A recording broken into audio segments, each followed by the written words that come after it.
ஆண்டுடைய வார்த்தைக்கு நேராக நாம் நம்முடைய கவனங்களை திருப்பி நம்முடைய கரத்தில் இருக்கிற வேதாகமத்திலே 2 நாளாகமும் 17ஆம் அதிகாரம் அதனுடைய 3ஆம் வசனத்தின் முதல் பகுதியை நாம் வாசிப்போம். கர்த்தர் யோசபாத்தோடு இருந்தார். அந்த யோசபாத் அப்படிங்கிற பேரில் உங்கள் பேரை நீங்கள் போட்டு நீங்கள் அதை வாசிக்க போகிறீங்க. ஆமென், அல்லேலூயா. எப்போ இப்படிப்பட்ட வார்த்தைகளை நீங்கள் வாசித்தாலும் அதில் உங்களை இணைத்து கொண்டு அதில் உள்ள நன்மைகளை பெற்றுக்கொள்ள ஜெபியுங்கள். கர்த்தர் நிச்சயமாய் அதை உங்களுக்கு ஆசீர்வாதமாய் மாற்றுவார். யோசபாத்தோடு கூட இருந்த கர்த்தர் அவனுடைய ஆசீர்வாதங்களை 3 நிலைகளிலே நமக்கு உதாரணமாய் வைத்திருக்கிறார். நம்மோடும் கர்த்தர் இருப்பாரானால் அதே போல நமக்கும் அந்த நன்மைகள் கிடைக்கும். அல்லேலூயா. நீங்கள் இப்படிப்பட்ட வசனத்தெல்லாம் வாசிக்கும் போது யோசபாத்தோடு கர்த்தர் இருந்தா எனக்கு என்ன அப்படின்னு நினைக்கக்கூடாது. இதிலெல்லாம் எழுதப்பட்ட வசனத்திற்கும் நமக்கும் தொடர்பு இருக்கிறதுனால தான் அந்த வார்த்தையை நம்ம கையில் ஆண்டவர் எழுதி என்ன செஞ்சிருக்கிறார், கொடுத்திருக்கிறார். அல்லேலூயா. யூதாவின் ராஜாக்களிலே இந்த யோசபாத்துக்கு ஒரு மிக முக்கியமான இடம் உண்டு. கர்த்தரை தேடின ஒரு மனிதன், கர்த்தருடைய வழிகளிலே நடப்பதற்கும் அவருடைய வார்த்தைகளை கை கொண்டு வாழ்வதற்கும் உற்சாகமாக இருந்தது அவனுடைய இருதயம். அவருடைய வழியில் நடப்பதற்கு அவன் இருதயம் உற்சாகம் கொண்டது. அப்படிலாம் பார்க்குறோம். நல்லா ஜெபம் பண்ணுற ஒரு மனுஷன், அவனும் ஒரு சாதாரணமான ஒரு மனிதனை போல தடுமாற்றங்களெல்லாம் என்ன செய்திருக்கிறார், சந்தித்திருக்கிறார். அல்லேலூயா. அவரையும் நீங்கள் கவனித்து பார்த்தீங்க அப்படின்னா போகக்கூடாத ஒரு ஆள் கூட சேர்ந்து என்ன செஞ்சிட்டாரு, யுத்தத்துக்கு போயிட்டார். ஏதோ கிருபையாக கர்த்தர் அவரை காப்பாற்றிட்டார். அல்லேலூயா. ஆண்டவர் அனுமதிக்காத சில அலையன்ஸெல்லாம் அவர் வச்சுருந்தார். அதனால் அவர் நினச்சது நடக்காமல் கப்பல்லாம் செய்கிறதுக்கு பிளான் பண்ணி பெரிய லெவலில் வியாபாரம் பண்ணுறதுக்கெலாம் முயற்சி பண்ணியிருக்கிறார். அதெல்லாம் ட்ராப் அவுட் ஆகிட்டு. அப்படிலாம் அவருடைய வாழ்க்கையில் என்ன நடந்திருக்கு, சில தடுமாற்றங்கள் வந்திருக்கிறது. அல்லேலூயா. வீழ்ச்சியெல்லாம் அவர் சந்தித்திருக்கிறார். ஆனாலும் தேவன் வசனத்தின் மூலமாக எழுதி வச்சிருக்கிறாரு, இப்படிப்பட்ட ஒரு மனுஷன் கூட தான் நான் இருந்தேன். அதை மாதிரி நீ உன்னையை பார்த்து பரிதாபப்படாத மகனே மகளே, வீழ்ச்சி வந்துட்டேன், நானும் இப்படிலாம் இருந்திருக்கிறேன்னு ஏன் கூட கர்த்தர் இருப்பாரான்னு சொல்லிலாம் நீங்கள் என்ன செய்ய வேண்டாம், யோசிக்க வேண்டாம். விசுவாசித்தால் இந்த யோசபாத்தோடு கர்த்தர் இருந்தது போல உங்களோடும் கர்த்தர் இருப்பார். அல்லேலூயா. நான் தடுமாறினவன், நான் வீழ்ச்சி அடைந்தவன், என்னுடைய வாழ்வில் ஏராளமான குழப்பங்களுக்கு நானே காரணமாக இருந்திருக்கிறேன், இழப்புக்கு நானே காரணமாக இருந்திருக்கிறேன், தோல்விக்கு என்னுடைய தவறான முடிவு தான் காரணமாக இருந்திருக்கு. இப்படிப்பட்ட என்னோடு கூட கர்த்தர் இருக்க முடியுமா? எஸ், உங்கள் கூட கர்த்தர் இருக்க முடியும். அல்லேலூயா. நான் சொல்கிற வசனத்தை, வார்த்தைகளை நீங்கள் கவனமாக கவனிச்சுட்டு வந்தீங்கன்னா கர்த்தர் உங்களோடு கூட இருந்து உங்களை ஆசீர்வதிப்பதற்கு அவர் இன்றைக்கும் உண்மை உள்ளவராக இருக்கிறார். யோசபாத்தோடு கூட கர்த்தர் இருந்ததுனால அவனுக்கு கிடைத்த முதல் ஆசீர்வாதம் 5ஆம் வசனத்தில் எழுதப்பட்டிருக்கிறது. ஆகையால் கர்த்தர் அவன் கையில் ராஜ்ய பாரத்தை திடப்படுத்தினார். அல்லேலூயா. ஆமென் சொல்லுங்க பார்க்கலாம். அப்போ ஆண்டவர் ஒரு மனிதனோடு கூட இருந்தால் இந்த யோசபாத் பலப்படுத்தப்பட்டது போல நீங்க பலப்படுத்தப்படுவீர்கள். ஸ்திரப்படுத்தப்பட்டான். அவனுடைய ராஜ்யபாரம் ஸ்திரப்படுத்தப்பட்டதுன்னா என்ன அர்த்தம்? எதிரிகள் யாரும் அவ்வளவு எளிதாக அவனுடைய எல்லைக்குள்ள என்ன செய்ய முடியாது, நுழைய முடியாது. யாரும் அவனுக்கு விரோதமாக எதிர்த்து யுத்தம் பண்ணி அவனை வீழ்த்த முடியாது. அவனுக்கு விரோதமாக பதிவிடை செய்து அவனை அழிப்பதற்கு எத்தனை விதங்களிலே தீவிரித்து வந்தாலும் அவர் ராஜ்யபாரம் இப்போ எஸ்டாப்ளிஷ்டாக இருக்கு. அது நிலைநிறுத்தப்பட்டிருக்கிறது. அது நல்ல ஸ்தாபிக்கப்பட்ட நிலையில் இருக்கு. அதனால தான் ஆண்டவர் அதில் எழுதி வச்சிருக்கிறார் பாருங்க. கர்த்தர் அவன் ராஜ்யபாரத்தை என்ன செஞ்சாராம், திடப்படுத்தினார். அல்லேலூயா. அப்போ ஆண்டவர் உங்க கூட இருந்தா உங்க லைஃப்ல இப்படி ஒரு எஸ்டாப்ளிஷ்மெண்ட் இருக்கும், நல்ல பலப்படுத்தப்பட்ட ஒரு எக்ஸ்பீரியன்ஸ் இருக்கும். நீங்கள் எப்பொழுது அசைந்து கொண்டே இருக்கிறவர்கள் என்ன செய்ய மாட்டீங்க, இருக்க மாட்டீங்க. இதுவா அதுவான்னு எனக்கு தெரில, இதை செய்கிறதா அதை செய்கிறதான்னு எனக்கு ஒன்றும் புரியலை, என் லைஃப்பில் ஒரு செட்டில்மெண்ட் இல்லை, என் வேலையில் ஒரு பெர்மனண்ட் இல்லை, என்னுடைய ஃப்யூச்சர் ஒரு கேள்விக்குறியாக இருக்குது, என் பிள்ளைகளுக்கு நான் என்ன செய்ய போகிறேன், எதையும் என்னால் என்ன செய்ய முடியல, இப்போவே என்னால் யோசித்து பார்க்க முடியவில்லை, படிப்பா அதில் எப்படி நடக்க போகுது ஒன்றும் புரியலை, தொழிலா வியாபாரமா இதிலெல்லாம் எஸ்டாப்ளிஷ்மெண்ட் எப்படி இருக்குன்னு எனக்கு ஒன்றுமே தெரியலன்னு சொல்லி நீங்க கவலைப்பட வேண்டிய அவசியம் இல்லை. ராஜ்யபாரத்தை திடப்படுத்தின தேவன் அவன் ராஜா. அதனால அவன் ராஜ்யபாரத்தை திடப்படுத்தினார். அவன் பலப்படுத்தப்பட்டவனாய் இருந்தான். பலம் வாய்ந்த ஒரு ராஜாவா இருந்தான், பராக்கிரமசாலியான ஒரு ராஜாவா இருந்தான். அதை போல நீங்க எந்தெந்த துறைகளில் இருக்கிறீர்களோ அந்தந்த துறைகளிலே நீங்க ஸ்ட்ராங்கா இருக்க கர்த்தர் உதவி செய்வார். பலம் வாய்ந்தவர்களா இருக்க கர்த்தர் உதவி செய்வார். இனி நீங்க வேலையில வீக்கா இருக்க மாட்டீங்க, உங்க தொழில நீங்க பலவீனமா இருக்க மாட்டீங்க, உங்க பிசினஸ்ல நீங்க ரொம்ப சோர்ந்து போனவர்களா இருக்க மாட்டீங்க, நீங்க ரொம்ப ஸ்ட்ராங்கா இருப்பீங்க. கர்த்தர் திடப்படுத்துவார். உங்க ஃபேமிலியை கர்த்தர் திடப்படுத்துவார். அங்கும் இங்கும் அலசடிப்பட்டு கொண்டிருக்கிற ஒரு குடும்பமா கர்த்தர் உங்களை என்ன செய்ய மாட்டார், வைத்திருக்க மாட்டார், நிலை நிறுத்துவார். உங்க குடும்பத்தை கர்த்தர் கட்டி எழுப்புவார். நீங்க நல்லா கொஞ்சம் யோசிச்சு பாருங்க, ஒரு ராஜ்ய பாரத்தை ஆண்டவர் திடப்படுத்தினார் என்பது அவ்வளவு எளிதான காரியம் அல்ல. அல்லேலூயா. அதுக்கு நிறைய காரியங்கள் என்ன செய்ய வேண்டியது இருக்கும், செய்ய வேண்டியது இருக்கும். ஏராளமான ஒத்துழைப்புகள் அவனுக்கு தேவை. ஏராளமான காரியங்களை நடத்துறதுக்கு அவனுக்கு நிறைய ரீசோர்சஸ்லாம் அவனுக்கு தேவை. இது எல்லாத்தையும் கர்த்தர் அவனுக்கு அனுகூலம் பண்ணி கொடுத்ததுனால தான் அவர் ராஜ்யபாரம் திடப்படுத்தப்பட்டது. அதனால தான் பைபிள் ரொம்ப தெளிவாக சொல்லுது, கர்த்தர் அவன் கையில் ராஜ்யபாரத்தை திடப்படுத்தினார். இப்போ முழு கிங்டமும் யார் கையில் இருக்கு, யோசபாத் கையில் இருக்கு. அப்படி பலப்படுத்தப்பட்டான். அவனை மிஞ்சி அவனை மீறி அவனுக்கு தெரியாம ஒன்று என்ன செய்ய முடியாது, நடக்க முடியாது. எவ்ரி நூக் அண்ட் கார்னர் அவனுடைய கட்டுப்பாட்டிற்குள் இருந்தது. அல்லேலூயா. இதை போல உங்கள் லைஃபை ஆண்டவர் உங்க கையில் திடப்படுத்துவார். உங்க குடும்பத்தை கர்த்தர் உங்க கையில் திடப்படுத்துவார். உங்க ஃபியூச்சரை கர்த்தர் உங்க கையில் திடப்படுத்துவார். எத்தனை பேர் இதெல்லாம் நம்புறீங்க? ஆண்டவர் நிச்சயமா உங்களை கட்டி எழுப்புவார். நீங்க யாரும் அசைந்து கொண்டிருக்கிறவர்களாக, இடிக்கப்பட்ட நிலைமையில் இருப்பவர்களாக, பாழாக்கப்பட்டவர்களாக, அல்லது மறுபடி எடுப்பித்து கட்ட முடியாத நிலையில் இருப்பவர்களாக கர்த்தர் உங்களை ஒரு நாளும் விடுவது இல்லை. உங்களை கர்த்தர் கண்டிப்பா திடப்படுத்துவார், உங்களை ஸ்திரப்படுத்துவார், உங்களை நிலை நிறுத்துவார். அநேக பிரச்சனைகள் உங்களை சிதைத்திருக்கலாம், அநேக பாதிப்புகளினாலே நீங்கள் நிலை குலைந்து போயிருக்கலாம்.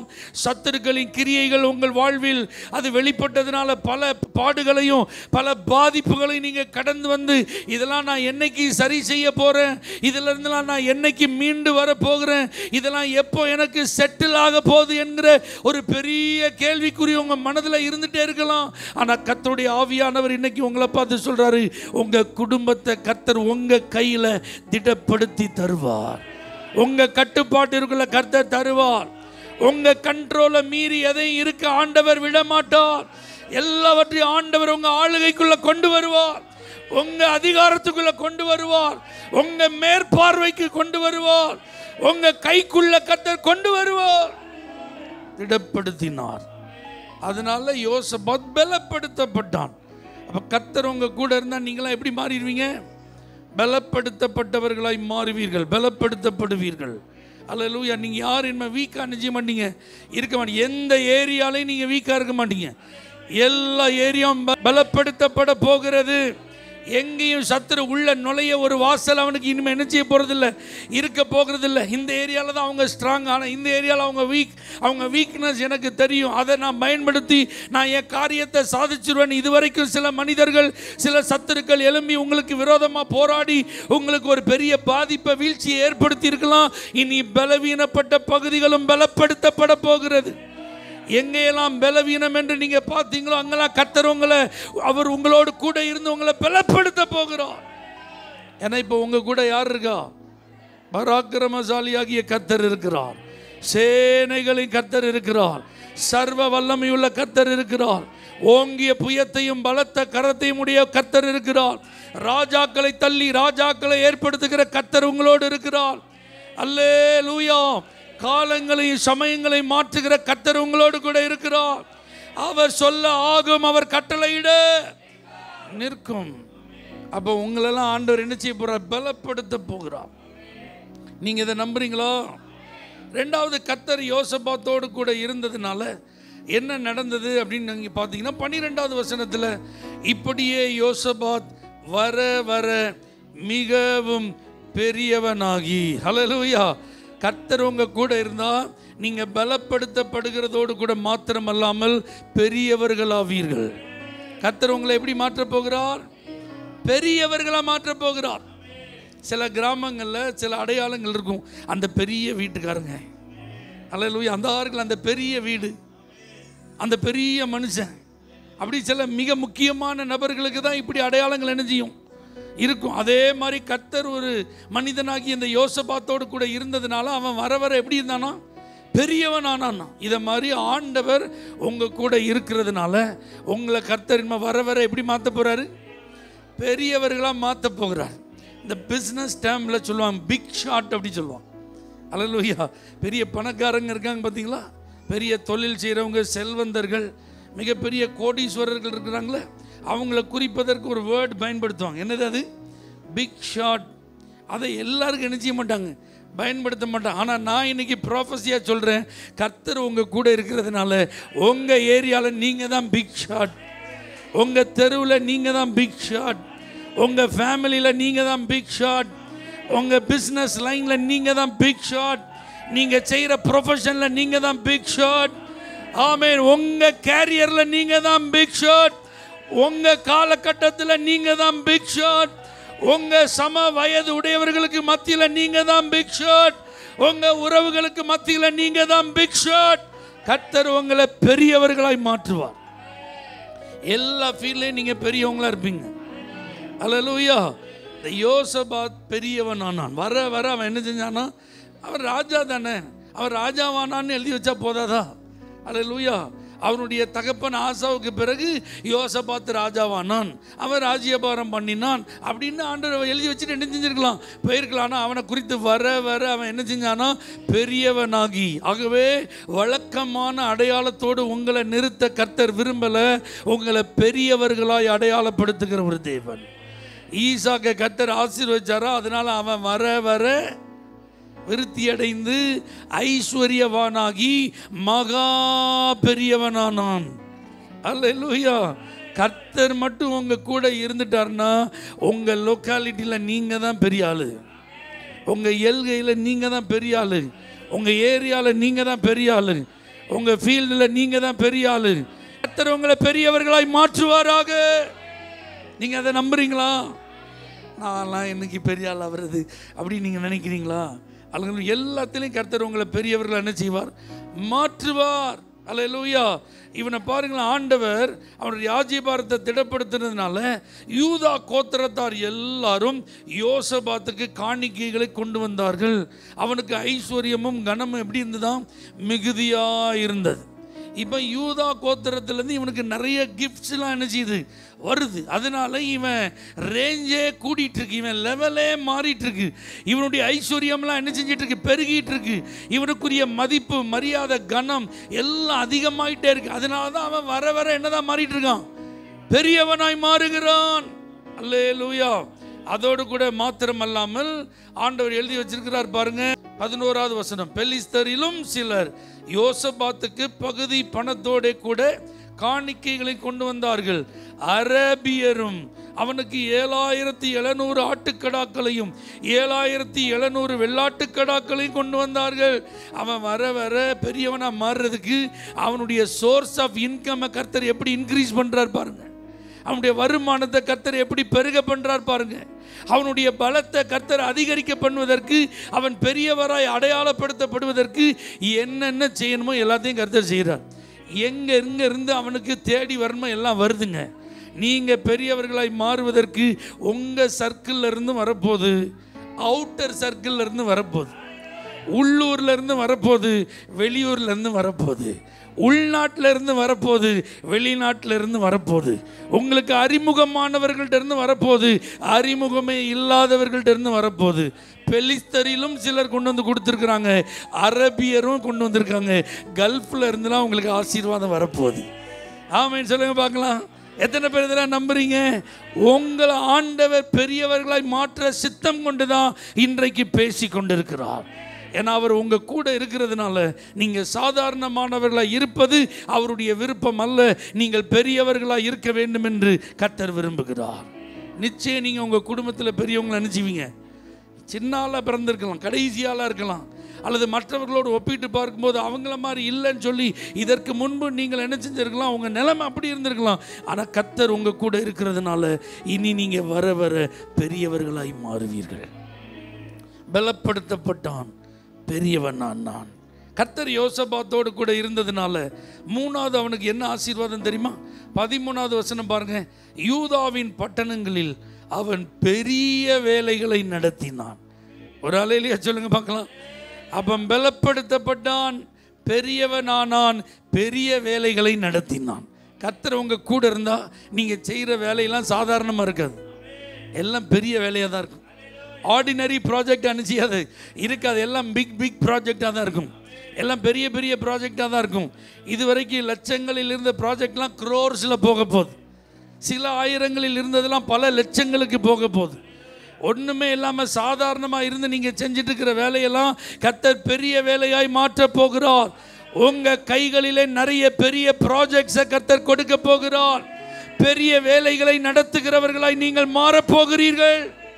இதுவரைக்கும் நீங்கள் செய்து கொண்டிருந்த வேலைகள் அல்ல, இப்போ நீங்கள் செய்ய போகிற வேலையெல்லாம் எப்படி இருக்க போது?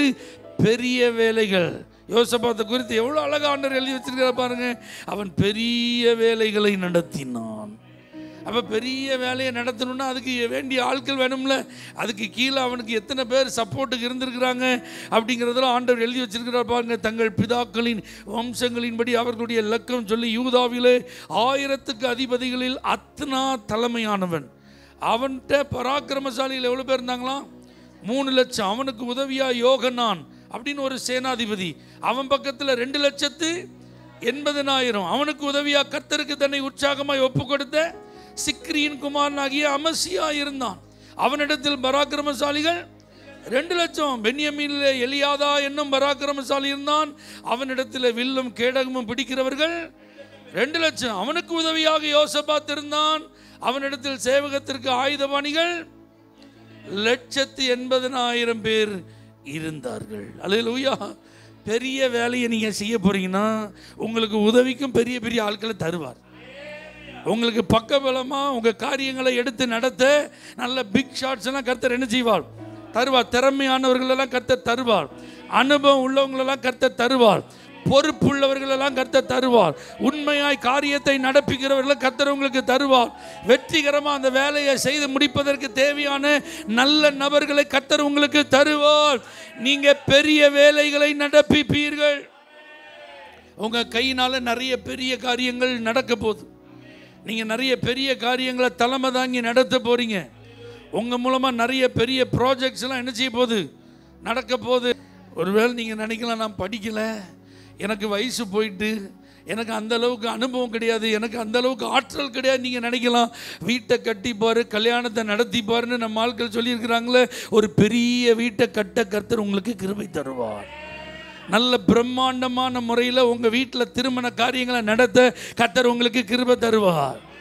ஆமென். எதை நீங்க செஞ்சாலும் பெரிய அளவில் தான் இருக்கும். உங்க வீட்டில் நீங்க செய்ய போற காரியம், உங்க பிசினஸ்ல நீங்க செய்ய போற காரியம், உங்க வேலையில நீங்க செய்ய போற காரியம், உங்க வாழ்க்கை சம்பந்தமா நீங்க செய்ய போற காரியம்லாம் இனிமே அற்பத்தனமா இருக்காது, ஒப்பேத்துற மாதிரி இருக்காது, சும்மா பேருக்கு செஞ்சுட்டு போன மாதிரி இருக்காது, தொட்டுக்கோ தொடச்சுக்கோன்னு இருக்காது. எல்லாம் பெரிய வேலையா தான் இருக்கும். எத்தனை பேர் இதெல்லாம் நம்புறீங்க? கர்த்தர் உங்க மூலமா பெரிய வேலைகளை செய்ய போகிறார். உங்க டர்ன் ஓவர் இதுவரைக்கும் இருக்கிற சரௌண்டிங்ஸ் எல்லாம் கர்த்தர் பெரிதாக்க போகிறார். உங்க நெட்வொர்க் எல்லைகள் எல்லாம் கர்த்தர் பெரிதாக்க போகிறார். இதுவரைக்கும் நீங்க வந்துட்டு இருந்த எல்லைகள் எல்லாம் தாண்டி நீங்க கடந்து போக கர்த்தர் பெரிய வேலைகளுக்காக வாசல்களை திறக்க போகிறார். ஹல்லேலூயா. பலப்படுத்தப்பட்டான், பெரியவனானான். 3வது, பெரிய வேலைகளை நடத்தினான். கர்த்தர் உங்க கூட இருந்தா இது சாத்தியம். இப்போ ஆண்டவர் நம்ம கூட இருக்கிறதுக்கு நிறைய விஷயங்கள் காரணமாக இருந்தாலும், இந்த யோசபாத்திட்ட நான் கண்டுபிடிச்ச ஒரு ரகசியத்தை மட்டும் நான் உங்களுக்கு சொல்ல போகிறேன். ஆமீன் சொல்லுங்க பார்க்கலாம். இந்த 2 நாளாகமும் 17ஆம் அதிகாரம் அதில் 9வது வசனத்தில் நீங்கள் கவனிங்க.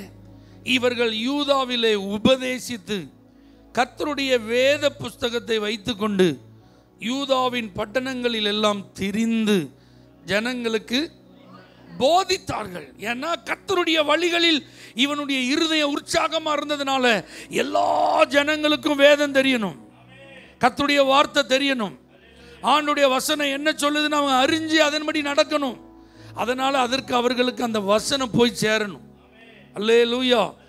ஏன் இந்த வார்த்தையை நான் கண்டுபிடிச்சி சொல்கிறேன் அப்படின்னா, இதே 2 நாளாகமும் 15ஆம் அதிகாரம் 3வது வசனத்தை நீங்கள் வாசித்து பார்த்தா அதில் எழுதப்பட்டிருக்கு, இஸ்ரவேலிலே அநேக நாளாய் மெய்யான தேவனும் இல்லை, உபதேசிக்கிற ஆசாரியனும் இல்லை, வேதமும் இல்லை.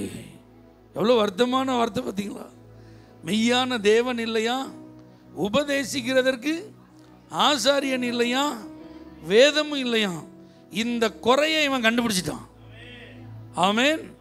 பைபிளை சொல்லி கொடுக்கறதுக்கு ஆள் இல்லை, வசனத்தை போதிக்கிறதுக்கு ஆள் இல்லை, மக்களுக்கு வசனம் சரியா என்ன செய்யல, தெரியல. அதனால அவங்கள வசனம் போய் சேரணும். தேவனுடைய வார்த்தை எல்லாருக்கும் இருக்கணும். ஒவ்வொரு விசுவாசியும் வாழ்ந்தா வார்த்தையின் அடிப்படையில் வாழணும், வசனத்தில் அவர்கள் கட்டப்படணும். இதுதான் கர்த்தருடைய வழின்னு சொல்லி அவர்கள் அறிந்து அந்த வழியில் நடப்பதற்கு தங்களை முழுசாக என்ன செய்யணும், அர்ப்பணிக்கணும். அப்போ ஒருவன் சொல்லாவிட்டால் எனக்கு எப்படி தெரியும்? அதனால உபதேசிக்கிறவர்கள் வேணும், வேதத்தை எடுத்துட்டு போய் சொல்லி கொடுக்கறதுக்கு ஆள் வேணும். ஒரு நபர் கூட எனக்கு கர்த்தருடைய வார்த்தை இப்படி இருக்குன்னு தெரியாதன்னு நினைச்சக்கூடாது, சொல்லக்கூடாது என்பதற்காக அவன் என்ன பண்ணுறான் பாருங்க. 3வது வருஷம் 7வது வசனத்தில் எழுதியிருக்கு, அவன் அரசாண்ட 3ஆம் வருஷத்தில் யூதாவின் பட்டணங்களிலே உபதேசம் பண்ணும்படிக்கு அவன் தன் பிரபுக்களாகிய பெனாயிலையும் ஒபதியாவையும் சகரியாவையும் நெதனேயேலையும் மிகாயாவையும் இவர்களோட கூட செமாயா, நெதனியா, செபதியா, ஆசகேல், செமிரம், யோனத்தான், அதோனியா, தோபியா, தோபத்தோனியா என்னும் லேவியரையும் இவர்களோட கூட ஆசாரியரான எலிஷமாவையும் யோராமையும் அனுப்பினான். இவர்கள் யூதாவெங்கும் போய் உபதேசிக்கிறாங்க. கர்த்தருடைய வேத புஸ்தகத்தை வைத்துக்கொண்டு பட்டணத்தில் திரிந்து ஜனங்களுக்கு இதை போதித்தார்கள். வார்த்தையில தாங்க வாழ்க்கை, வரங்களில வாழ்க்கை இல்லை. நல்லா புரிஞ்சுக்கோங்க. இன்னைக்கு தேவனுடைய பிள்ளைகளுக்கு வரம் பெருசா தெரியுது. ஆமென் சொல்லுங்க பார்க்கலாம். வரம் பெற்றவர்கள் தான் எப்படி இருக்காங்க, கண்ணுக்கு பெரிய ஆளா இருக்கிறாங்க. ஆமென். வந்துட்டாங்களா, தலையில கையை வச்சாங்களா, நீ இப்படி இருக்கிறாய், கர்த்தர் உனக்கு இதை செய்வார், அது நல்லது, நமக்கு தேவை. அப்பப்போ நம்ம எடிஃபை ஆக அது நமக்கு தேவை. உயிர்ப்பிக்கப்பட, பலப்படுத்தப்பட ஆண்டவர் நம்ம கூட தான் இருக்கிறார். அவருடைய வழிகளை அறிந்து நாம் நடப்பதற்கு தேவன் வைத்திருக்கிற திட்டங்களை புரிந்து கொள்ள இப்படி வரங்கள் தேவை. ஆனால் அவைகள் எல்லாம் ஒளிந்து போயிடும், ஆனால் வார்த்தை ஒழியாது.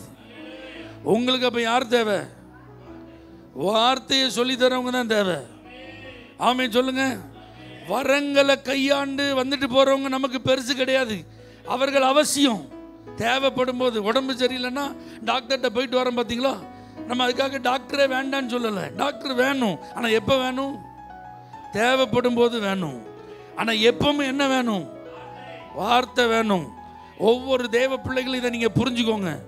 வசனம் ரொம்ப முக்கியம். உங்கள் வாழ்க்கை வார்த்தையில் கட்டப்படணும், வசனத்தில் கட்டப்படணும். வார்த்தை குறித்த வெளிப்பாடு உங்களுக்கு இருக்கணும், வசனத்தின் மேலே ஒரு பசி தாகம் உங்களுக்கு இருக்கணும். இந்த வார்த்தைன்னா நீங்கள் அதை உயிரை போல நேசிக்கணும். ஏன்னா அவருடைய வேதத்தை நேசிக்கிறவர்களுக்குன்னு எழுதப்பட்டிருக்கு.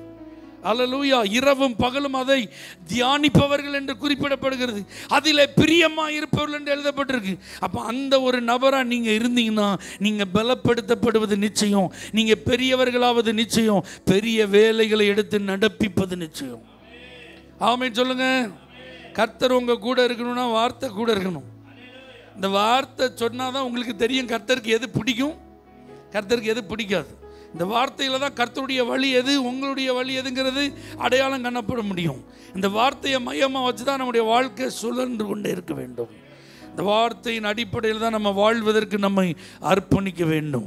இதை புரிஞ்சுக்கிட்டான், வசனத்தை எடுத்தான், டீச் பண்ணுறதுக்கு ஆட்கள் அப்பாயின்ட் பண்ணான். யூதாவெங்கும் பட்டணங்களாம் திரிங்கன்னா ஒரு ஆளை விட்டுறாதீங்க, எல்லாருக்கும் இதை போதிங்கன்னா கர்த்தர் அவனை ஆசீர்வதித்தார். அல்லேலூயா. நீங்கள் உங்கள் வீட்டில், உங்கள் ஃபேமிலியில், உங்கள் பர்சனல் லைஃப்பில், உங்களுடைய எங்கே வேலை செய்கிற இடமா இருந்தாலும், தொழில் ஸ்தலமாக இருந்தாலும் வார்த்தையை முக்கியப்படுத்துங்க.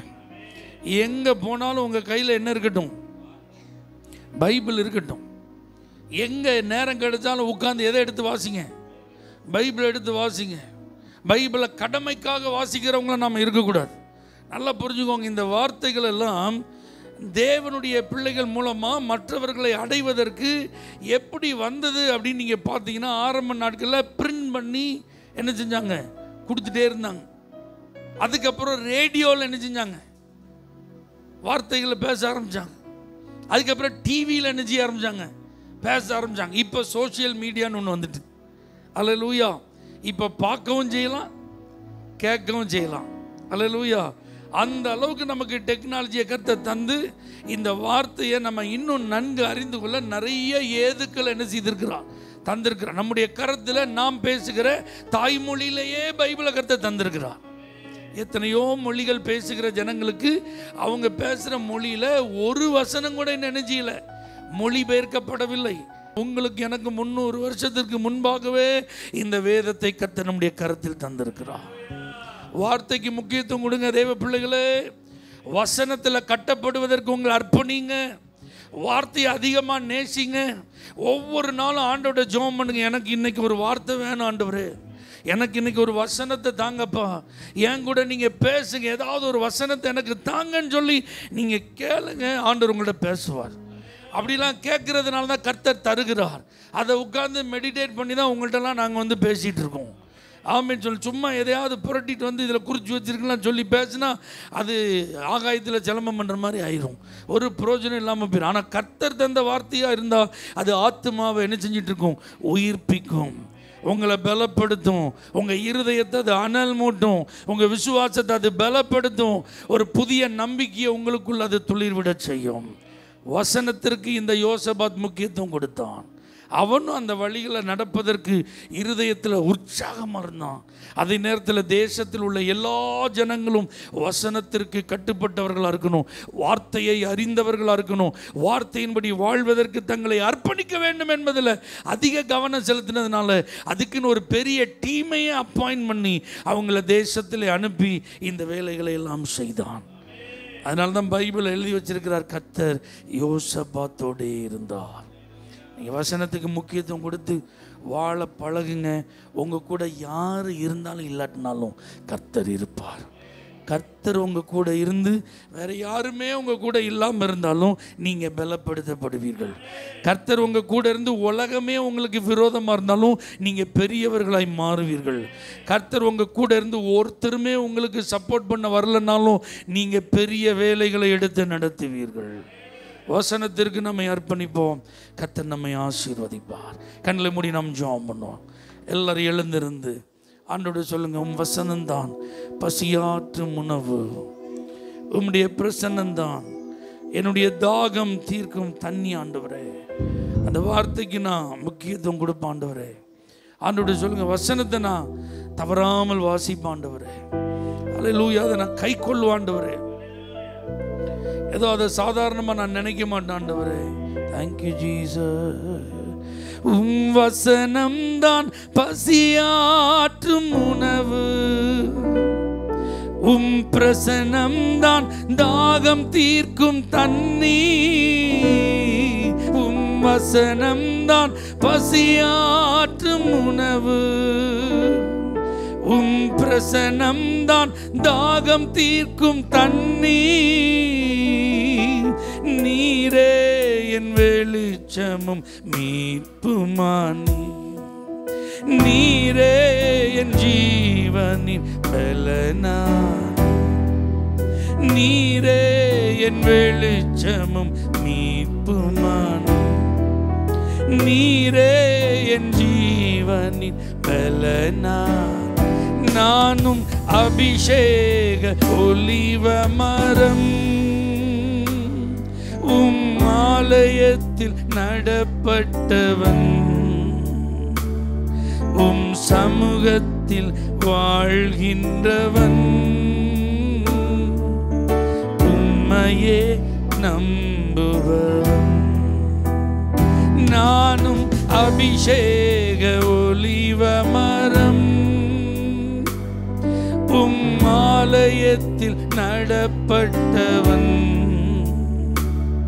உம் சமூகத்தில் வாழ்கின்றவன், உம் அன்பையே நம்புவன். தகப்பனே, வார்த்தையின்படி வாழ எங்களை அர்ப்பணிக்கிறோம். வசனத்தில் கட்டப்பட்டு எழும்புகிற ஒரு வீடா நாங்கள் இருக்க விரும்புகிறோம். வசனத்தை நேசித்து அதை வாசித்து அதை தியானம் பண்ணி அதன்படி நடப்பதற்கு முழு இருதயத்தையும் ஈடுபடுத்துகிறவர்களாக இருக்க எங்களுக்கு கிருபை தாரும். யோசபாத்தோடு இருந்து அவனை நீர் பலப்படுத்தினது போல, பெரியவனாக்கினது போல, பெரிய வேலைகளை எடுத்து நடப்பிக்க கிருபை தந்தது போல இந்த வார்த்தையின்படியே உம்முடைய பிள்ளைகளை ஆசீர்வதியும். இயேசுவின் நாமத்தில் பிதாவே, ஆமென். For prayer contact, Pastor J. Kumar, El Shaddai Ministries, 9500252586, Surandai.